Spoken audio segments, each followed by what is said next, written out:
सभी को नमस्कार। अपन जो है जनसंख्या वितरण घनत्व और वृद्धि संबंधी अध्याय जो है पढ़ रहे थे, जिसमें अगले वीडियो में अपन ने जनसंख्या वितरण और घनत्व के बारे में जो है पढ़ा था। आज अपन जो है टॉपिक ले रहे हैं जनसंख्या वृद्धि। जनसंख्या वृद्धि के संबंध में अपन जो है कुछ बिंदु यहाँ पर मैंने लिखे हैं, उन बिंदुओं के आधार पर अपन जो है पढ़ेंगे। सबसे पहले तो जनसंख्या वृद्धि क्या है, फिर भारत में जनसंख्या वृद्धि की अवस्थाएं, फिर जनसंख्या वृद्धि का रासायनिक प्रारूप, उसके बाद में जनसंख्या वृद्धि के प्रभाव और जनसंख्या वृद्धि को नियंत्रित करने वाले उपाय कौन कौन से, जिससे अपन जनसंख्या वृद्धि को रोक सकते हैं। तो सबसे पहले अपन बात करते हैं जनसंख्या वृद्धि को, कि जनसंख्या वृद्धि जो है किसे कहते हैं।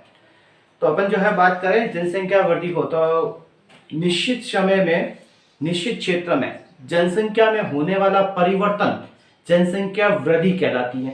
ठीक है ना। तो जो है अपन जो है यहाँ पर परिभाषा लिखे हैं कि निश्चित क्षेत्र में निश्चित समय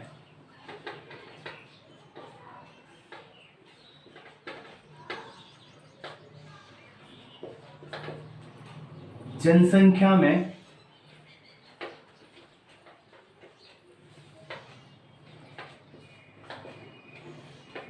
होने वाला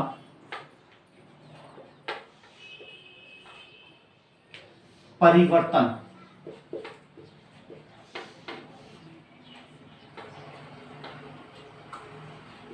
जनसंख्या वृद्धि कहलाता है।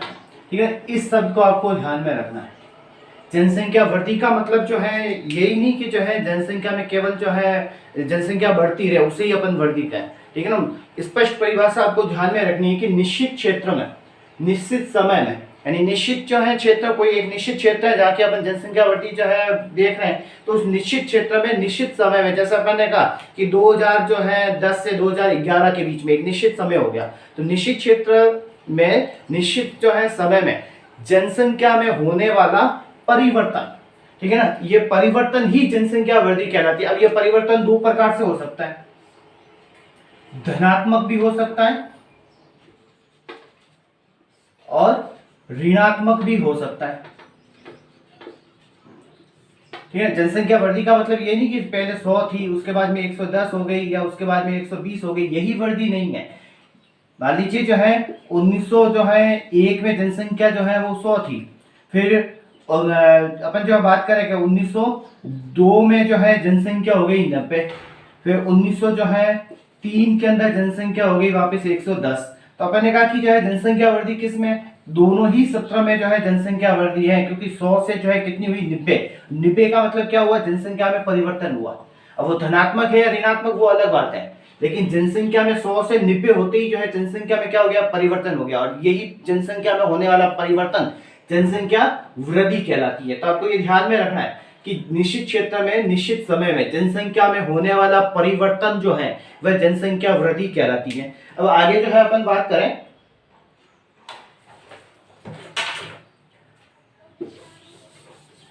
भारत में जो है जनसंख्या वृद्धि की बात करें कि भारत में जनसंख्या वृद्धि की स्थिति जो है वो क्या थी, तो अपन जो है बात करें कि भारत के अंदर 1872 से पहले, ठीक है, भारत में 1872 से पहले जो है जनसंख्या से संबंधित कोई विश्वसनीय आंकड़े जो है वो भारत में उपलब्ध नहीं थे। ठीक है ना। सबसे पहली जो है प्रथम जनगणना भारत की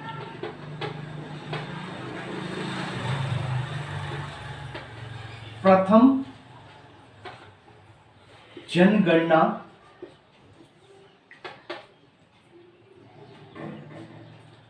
1872 को जो है वो की गई थी। ठीक है ना। भारत की प्रथम जनगणना 1872 में जो है वो की गई थी, और 1800 जो है 72 की अपन बात करें, इस समय जो है भारत में जो है कुछ राज्यों में जो है ये जनगणना जो है की गई थी, पूरे जो है भारत में जो है ये जनगणना नहीं हुई थी। तो इसलिए अपन को अगर पूछा जाए कि भारत की प्रथम जनगणना कब हुई थी, तो 1800 जो है 72 में। यहाँ का जो है जो मेयो था वो था सॉरी 1872 की अपन बात करें, जिस समय भारत में जनगणना हुई थी, उस समय जो है यहाँ का चांसलर जो था वो लॉर्ड मेयो के काल में हुई थी। ठीक है ना, भारत की प्रथम जनगणना 1872 में लॉर्ड मेयो के काल में हुई थी। ये पहली जो है भारत की जनगणना थी। उसके बाद जो अपन बात करें कि भारत की प्रथम पूर्ण जनगणना वह हुई थी 1881 में।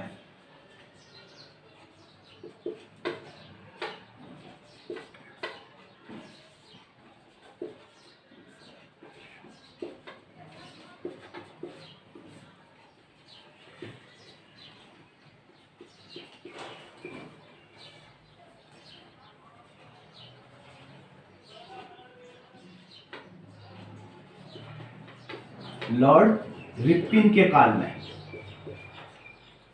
ठीक है, इसको अच्छे से समझना। अगर प्रश्न जो है आता है कि भारत की प्रथम जनगणना कब हुई थी, तो भारत की प्रथम जनगणना 1872 में लॉर्ड मेयो के काल में हुई थी। और भारत की जो है संपूर्ण जो है जनगणना, प्रथम संपूर्ण जनगणना वह हुई थी 1881 में लॉर्ड रिपन के काल में। ये जो प्रथम जनगणना हुई थी, ये जो है कुछ एक राज्यों में जो है हुई थी, इसलिए इसको प्रथम जनगणना कहते हैं। और विश्वसनीय तौर पे जो है संपूर्ण भारत में जो सही आंकड़ों के आधार पर जो प्रथम जनगणना जो हुई थी वह 1881 में लॉर्ड रिपन के काल में हुई थी। अब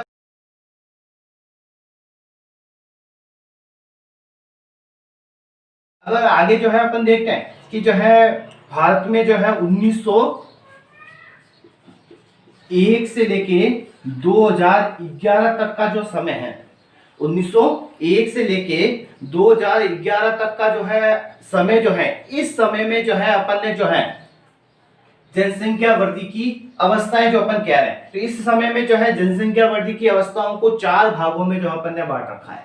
ठीक है ना, तो इन चारों भागों को जो है अपन पढ़ेंगे। जैसे अपन ने कहा कि 4 जो है भाग कौन कौन से हैं, तो पहला जो है भाग जो था वह निम्न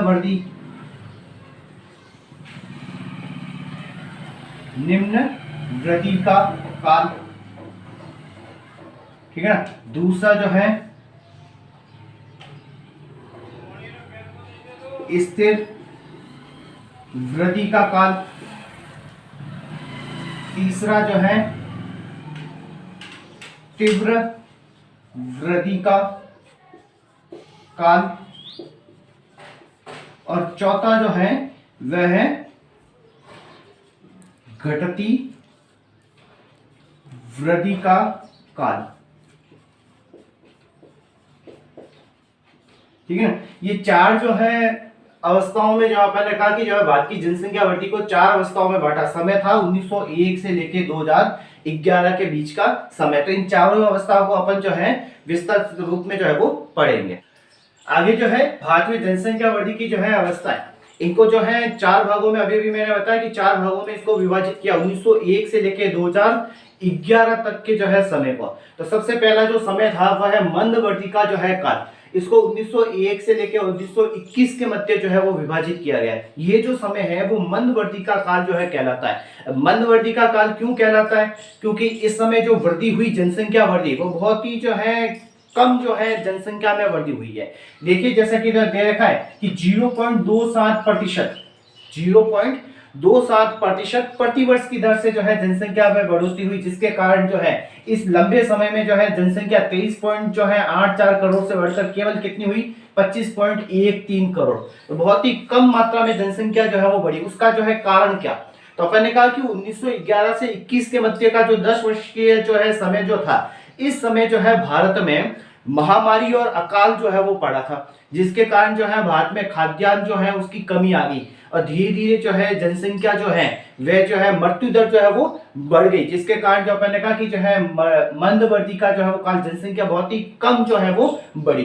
तो कहा भीषण अकाल महामारी के कारण जो है अनाभाव की जो है कमी होगी, जिसके कारण नकारात्मक वृद्धि जो है वो शुरू होगी।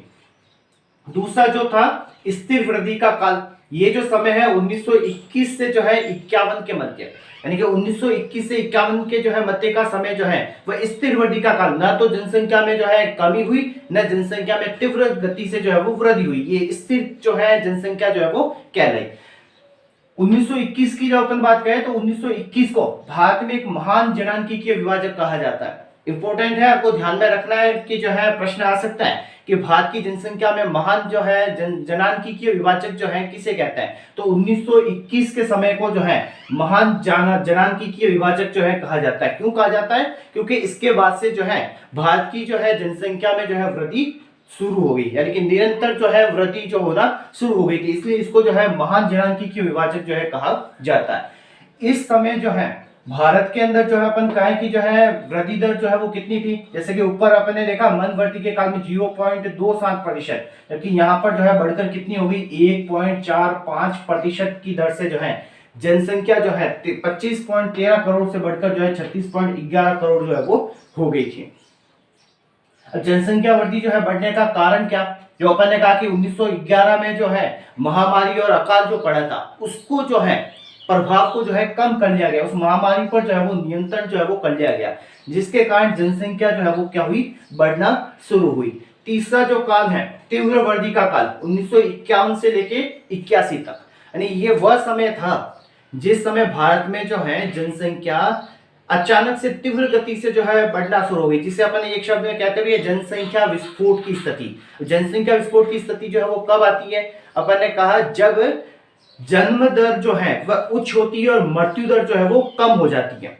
तो जनसंख्या जो है जन्म दर तो उच्च होगी, जन्म लेने वाले जो है बच्चों की संख्या जो है अधिक हो जाती है, मरने वाले कम हो जाते हैं, जिसके कारण दोनों के बीच का जो है गैप होता है उसमें जनसंख्या जो है वो बढ़ती है, जिसे जनसंख्या विस्फोट कहते हैं। तो ये वही समय तीव्र वृद्धि का काल 1951 से लेकर 1981। अब 1951 जो है वह भारत की जो है जनसंख्या में द्वितीय जनांकीय विभाजक कहा जाता है। प्रथम जो है जनांकीय विभाजक कौन सा, 1921। क्यों, क्योंकि इसके बाद में जो है निरंतर वृद्धि जो है वो शुरू हुई। 1951 को जो है द्वितीय जनांकीय विभाजक क्यों कहा जाता है, क्योंकि इसके बाद में जो है तीव्र जनसंख्या में जो है वृद्धि होना शुरू हुई, ठीक है ना, तीव्र वृद्धि होना शुरू हो गई, इसलिए इसको जो है द्वितीय जो है जनांकीय विभाजक जो है कहा जाता है। यहाँ पर जो है वृद्धि दर की बात करें तो जो है वृद्धि जो हुई वो 2.2% की दर से जो है जनसंख्या में जो है बढ़ोतरी शुरू हुई। देखिए मृत्यु दर जो थी वह 27 जो है प्रति हजार, मृत्यु दर और जन्म दर ध्यान रखना प्रति हजार जो है व्यक्तियों पर ज्ञात की जाती है, यानी कि प्रति हजार पे जो है जन्म लेने वाले कितने और मरने वाले कितने, तो प्रति हजार जो है 27 व्यक्ति से जो है वो घटकर जो है कितनी होगी 15 प्रति हजार जो है वो हो गई, यानी कि मृत्यु दर में जो है क्या हुई, कमी होगी। जैसे जैसे विकास होने लगा तो जो है अपन ने कहा चिकित्सा सुविधाएं जो है वो बढ़ने लगी, जिसके कारण मृत्यु दर में गिरावट हुई। लेकिन यहाँ पर देखा जबकि जन्म दर में मात्र 4% की गिरावट हुई, जन्म दर में इतनी गिरावट नहीं हुई जितनी जो है वो मृत्यु दर में हुई। यानी कि कहने का अर्थ क्या हुआ कि जन्म दर अभी भी जो है उच्च बनी हुई है और मृत्यु दर में जो है वो गिरावट हुई थी। अपन ने कहा कि जो है जन्म लेने वाले लोगों की संख्या तो जो है बढ़ती जा रही है, लेकिन मरने वाले लोगों की जो है संख्या जो है वह क्या हुई, कम हो गई, और इसी का परिणाम है कि जनसंख्या में तीव्र वृद्धि जो है वो शुरू होगी, जिसे अपन जो है 1951 से 81 का जो है काल तीव्र वृद्धि का काल जो है वो कहलाता है। अगला जो है अपना चौथा जो है बिंदु जो है वह है घटती वृद्धि का काल, जो 1981 से लेके 2011 के जो है मध्य का जो है वो अंतिम जो है काल है। ठीक है, चार काल जो है अपन ने जो है अवस्थाएं जो है पढ़ी थी, चार अवस्थाएं, जिसमें सबसे पहली जो है मंद वृद्धि का जो है, फिर स्थिर वृद्धि का काल, तीसरा जो है तीव्र वृद्धि का काल और अंतिम जो है वो घटती वृद्धि का काल। देखिए घटती वृद्धि का काल जो है अपन ये कह रहे हैं कि जो है जनसंख्या में जो है कमी जो है नहीं हुई, जनसंख्या तो जो है बढ़ रही है, लेकिन बढ़ने की दर जो है, जनसंख्या वृद्धि की दर है वह कम हुई है। ठीक है, अपन ने जो है कहा कि 1981 के बाद उच्च वृद्धि दर की प्रवृत्ति जारी रहती है। जनसंख्या वृद्धि जो है वो उच्च जो है, लेकिन उसकी जो है दर जो है, जनसंख्या वृद्धि की दर उसमें जो है कमी जो है वो होती है। कहने का मतलब जो अपन ये समझे कि जो है पहले जो है अपन जो है किसी को जो है 10-10 रुपए बांट रहे हैं, ठीक है ना, तो जो है 5 लोगों को 10 रुपए बांटने हैं, तो 10-10 रुपए 5 लोगों को अपन ने बांट दिए हैं। एक अपन ने कहा कि जो है 100 लोग हैं, लेकिन जो है पैसे बांटने हैं 5-5 रुपए। तो अब जो अपन ने कहा जो पैसे बांटने की दर जो थी वह कम हो गई, लेकिन जनसंख्या जो है वह क्या होगी, बढ़ गई, उसके ऊपर 5-5 रुपए जो है वो बहुत अधिक हो जाते हैं। ठीक वही जो है कि जनसंख्या तो जो है बढ़ रही है, लेकिन बढ़ने की दर जो है वह जो है कम हुई, लेकिन भारत की जनसंख्या अधिक है और उस अधिक जनसंख्या पे कम वृद्धि भी जो है वो बहुत ही तीव्र गति से जो है वो बढ़ती है। जन्म दर की अपन जो है बात करें तो 1981 के अंदर जो है भारत की जो है जन्म दर जो है 38 प्रति हजार थी, जो घटकर 91 में कितनी हो गई, 30 प्रति हजार, और 2001 में घटके जो है कितनी होगी, 26 जो है शिशु प्रति हजार। यानी कि जो है धीरे धीरे जो है जन्म दर में जो है वो क्या हुई, कमी हुई, जिसके कारण जो है अपन ने कहा कि जो है वृद्धि दर जो है वो घटती हुई गई। अब वृद्धि दर की अपन जो है बात करें, जैसा कि जो है आंकड़े जो है बताते हैं कि 1981-91 में जो है जनसंख्या वृद्धि जो थी वो कितनी थी, 2.14%। इस दर से जो है वो जनसंख्या बढ़ रही थी। 1991-2001 में जो है वो क्या हुआ, जनसंख्या जो है 2.14 से कम हुई, 1.95%। फिर जो है 2001-2011 में क्या हुआ, जनसंख्या और भी जो है वृद्धि दर जो है वो क्या हो गई, कम, वृद्धि हो रही है लेकिन दर कम हो रही है। 2.14 से 1.95 हुई, 1.95 से जो है कितनी हुई, 1.64% जो है वो हो गई। तो धीरे धीरे अपन ने कहा कि जो है जनसंख्या में जो है वृद्धि दर जो है वो कम हो रही है, लेकिन वृद्धि जो है वो बढ़ती जा रही है। मृत्यु दर की जो है अपन बात करें कि 15 प्रति हजार से जो है प्रति हजार लोगों पर जो पहले मृत्यु दर 15 लोग जो है वो मरते थे, अब जो है वो घटकर जो है कितनी हो गई, 8 प्रति हजार रह गई। यानी कि 8 व्यक्ति अब जो है वो मर रहे हैं, पहले 15 जो है मरते थे, अब जो है इस काल में जो है क्या हो गया, घटती बढ़ती दर में 8 जो है वो व्यक्ति जो है वो मर रहे हैं। कारण क्या इन सब का कि जो है जनसंख्या जो है वो घटती बढ़ती का काल जो अपन कह रहे हैं 1981 से लेकर 2011 के बीच में, ऐसा क्यों हुआ, इसके कारण क्या है। तो कारणों की अगर जो है बात करें तो जो है सबसे महत्वपूर्ण जो है अपन ने कहा सरकारी जो योजनाएं जो थी, जिसमें जो है परिवार नियोजन की अपन बात करें, क्योंकि सरकार भी चिंतित थी कि भारत की जनसंख्या जो है वो धीरे धीरे जो है वो बढ़ती जा रही है, तो इसको कैसे रोका जाए, नहीं तो वही समस्या खाद्यान्न की जो है कमी जो है वो देखने को मिलेगी। तो जनसंख्या को जो है रोकने के लिए सरकार ने जो है क्या किया, परिवार नियोजन जो है वो किया और छोटे परिवार को जो है अपनाना, ठीक है। तो जो है इन सब के जो है कारण जनसंख्या जो है वो घटती बढ़ती का काल जो है वो रही। आगे का जो है अपना टॉपिक जो रहेगा वह है जनसंख्या वृद्धि का स्थानिक प्रारूप।